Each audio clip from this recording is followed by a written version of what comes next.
Hello and welcome. In this video we will explore how to set up effective training sessions using diagnostic simulation.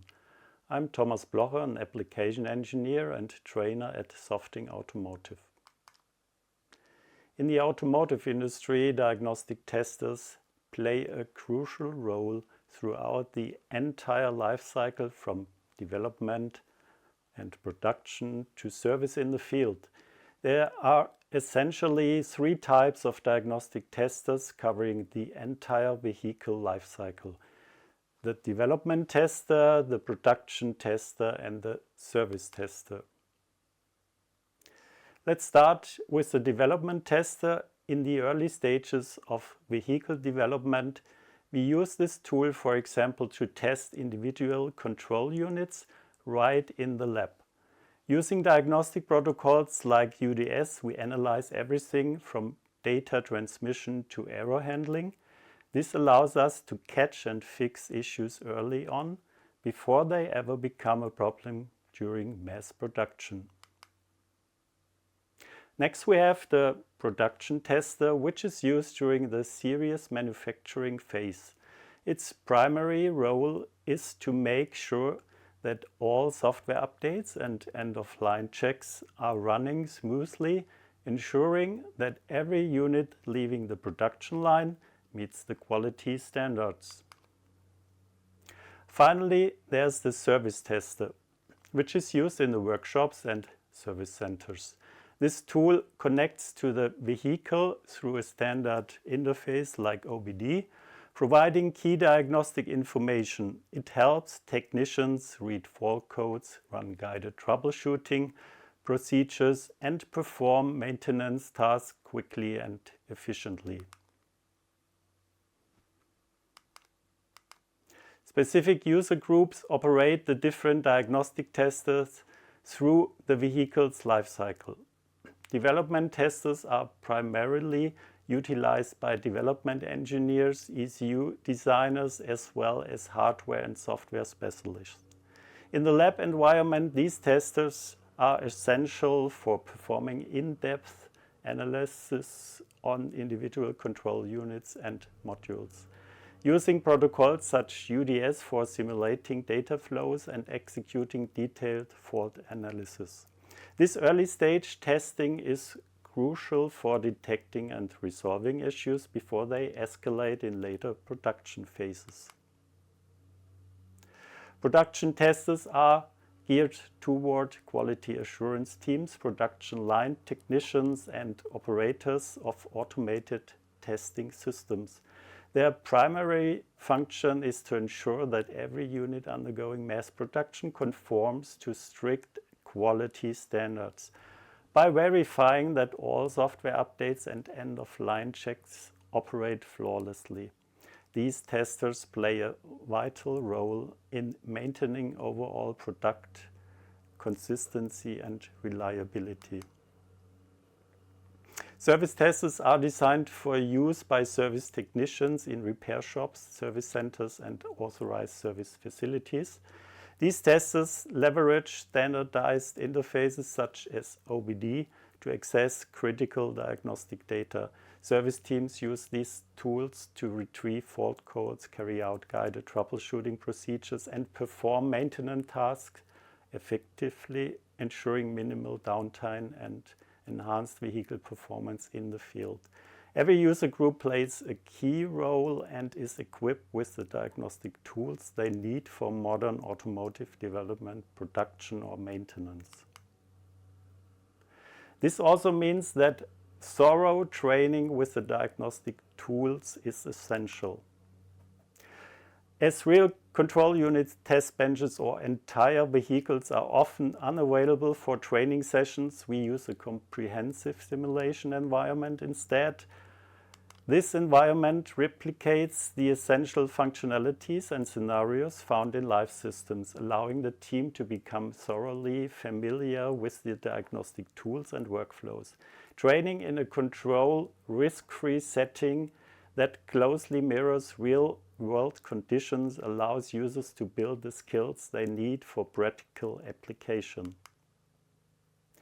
The effective use of each diagnostic tester relies on thorough role-specific training.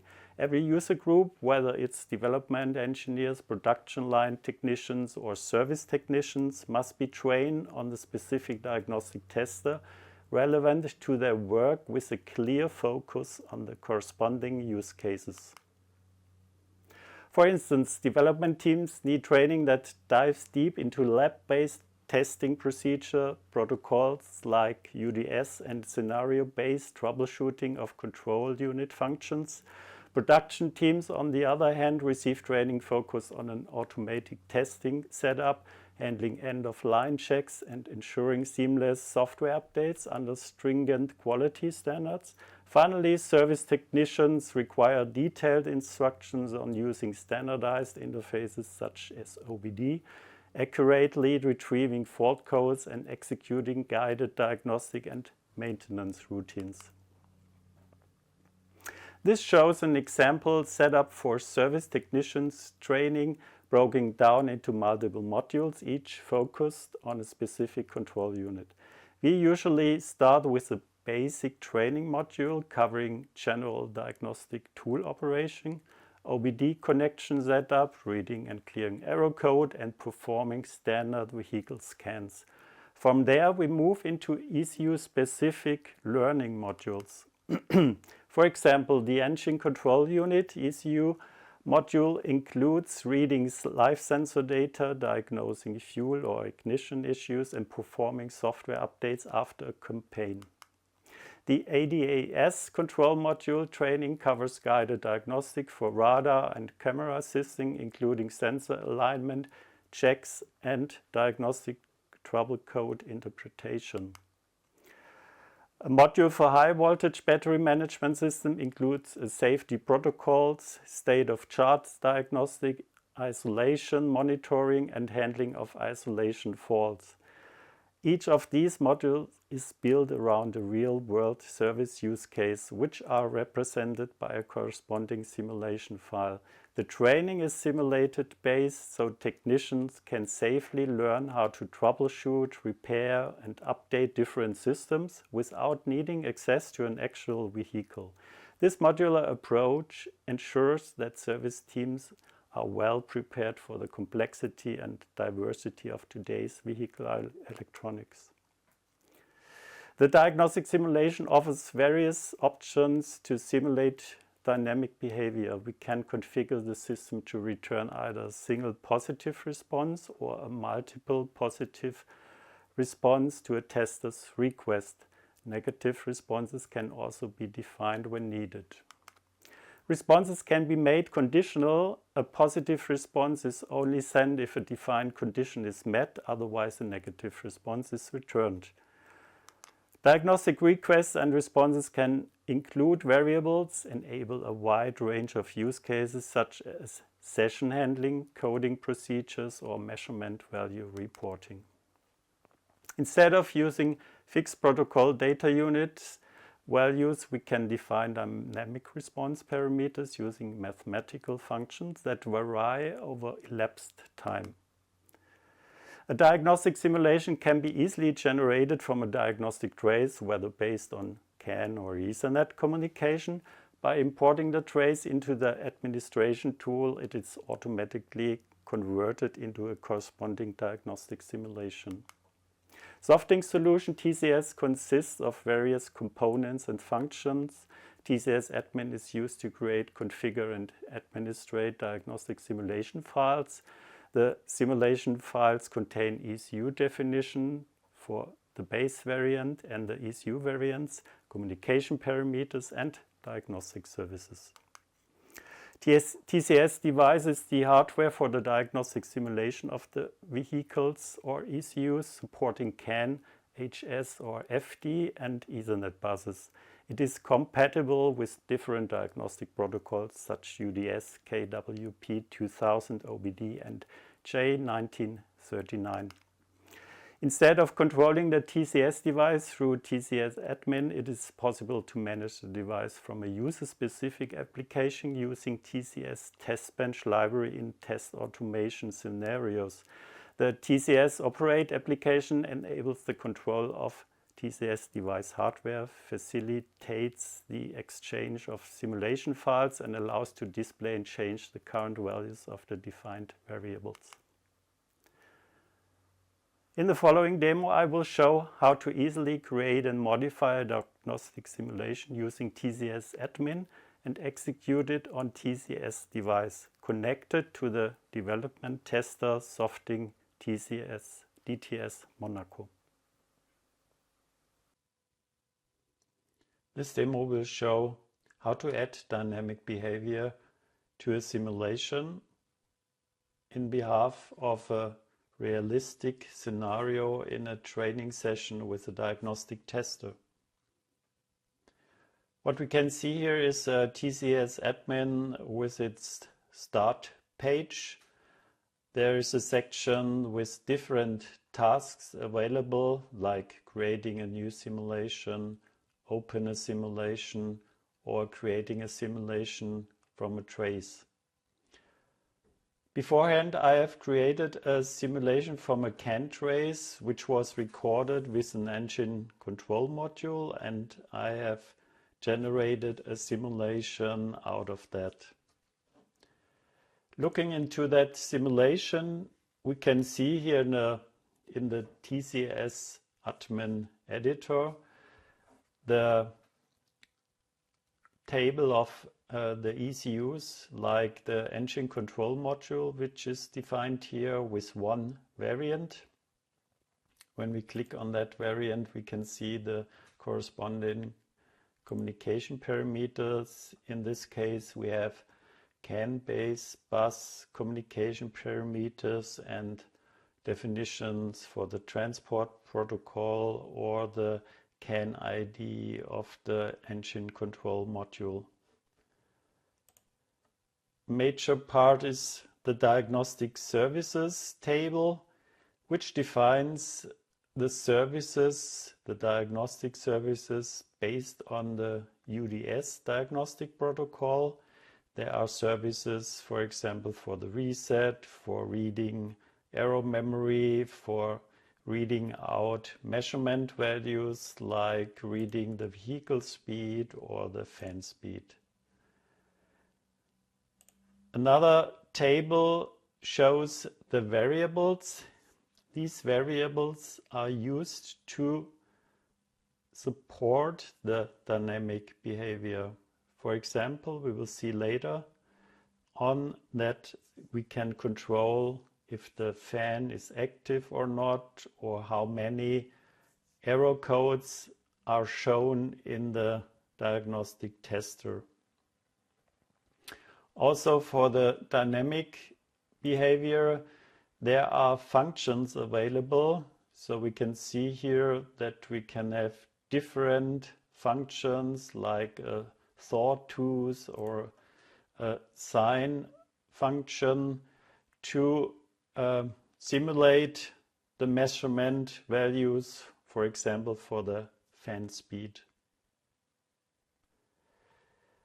On the other hand, we have in the training session a test application. In our case, I have used DTS.monaco from Softing, and we can see here a workspace with different areas.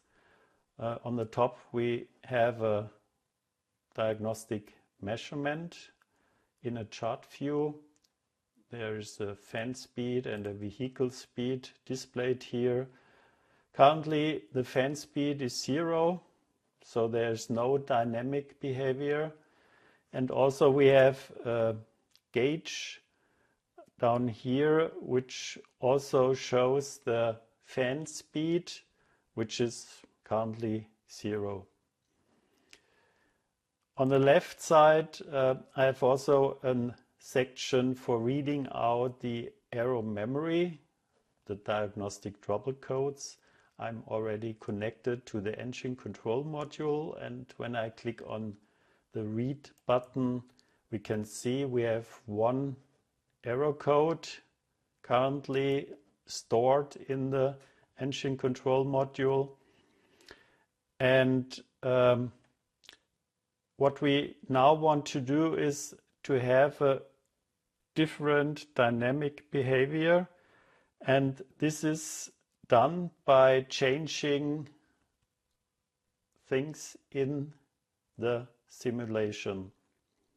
So we can set variables, like we can set the fan active, and we can tell the simulation we want to display 3 error codes when we read out the errors in DTS.monaco, the test application. So I write that into the TCS device.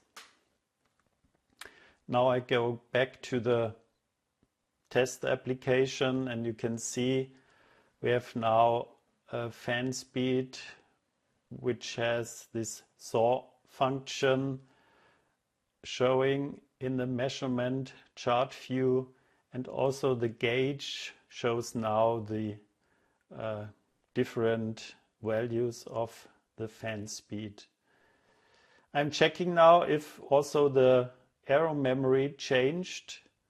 So I'm going to read again the arrow memory. We had 1 arrow before, and now I'm going to read again, and it shows now 3 arrows. We can also switch to compact view, and yeah, that's the result, that we have now 3 arrow codes displayed.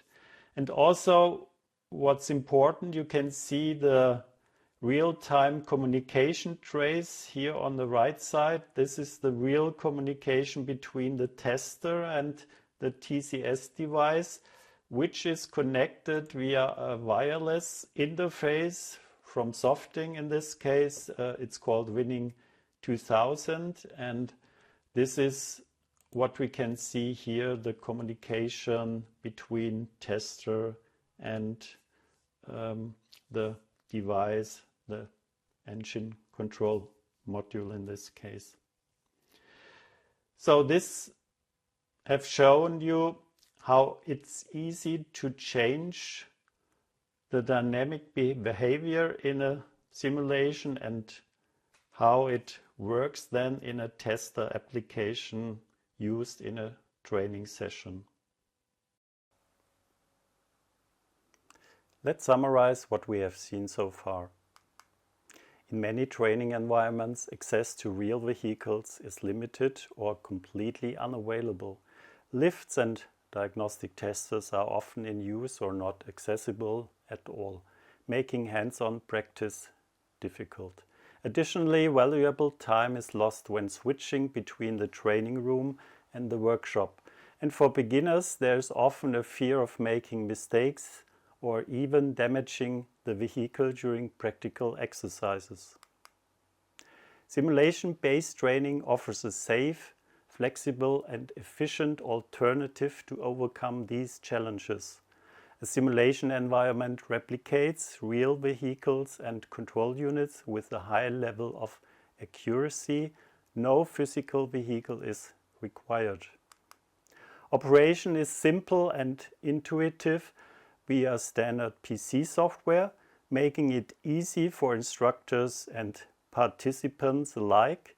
At the same time, the system offers a wide range of configuration options to simulate different diagnostic scenarios or behaviors.